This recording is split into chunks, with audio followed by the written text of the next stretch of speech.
It's such a great discussion too. And the examples you gave with North Face are great too, because it shows you that tech in isolation isn't enough. You have to have great experience design built around the new tech that you're deploying. And that's the key of what you're talking about. So, all right, well, let's get you out of here on this.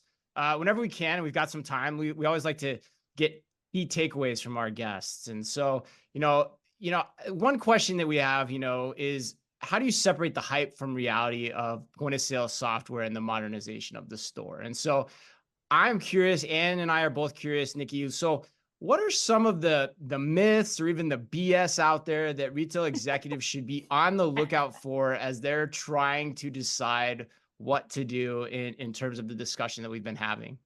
Yeah, I would say one of the key things that I found is that you have to be wary of the e-commerce players who are coming into the store, because I always characterized the store as having like a reality distortion field around it, like gravity, the laws of gravity no longer apply. Like whatever can happen in a store is going to happen, whether that's actually physically feasible or not.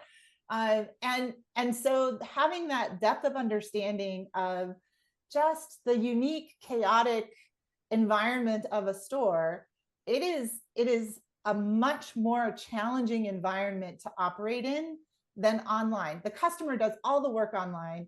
It's the customer's computer, it's the customer's internet access, and that is not how that works in the store. And I just find there's so many times that they completely underestimate.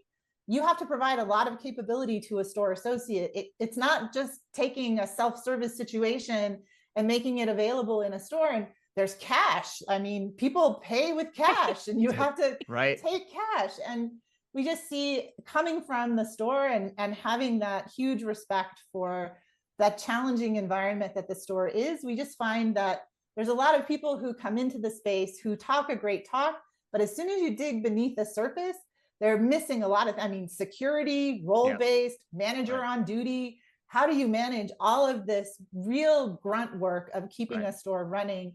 And the e-commerce guys, I appreciate the digital nature of what they want to try and accomplish. But for a CIO, I would say you really need to press hard. Don't assume, because point of sale has been around forever. So there's assumptions about what point of sale can and can't do. Do not assume in the modern age, especially when you've got these digital guys coming at it, they do not understand a lot of that complexity that lies underneath there. And you really got to press in that place. I love it. I love it. So basically, you're saying you've seen a lot of digitally native brands over-assess their ability to go into physical retail because of their the capabilities that they're planning to bring from a point of sale perspective to the game. That's so great. I had that exact discussion with the key CEO with Wayfair actually like 7 years ago, like saying, like, you guys can't discount this. Like you gotta keep it straight. And there's a lot of hubris out there, which is probably why a lot of these digitally native brands go slower on their store expansions than the traditional retailers do. I'm always surprised by that. I mean, what are your thoughts on that? Yeah, I agree.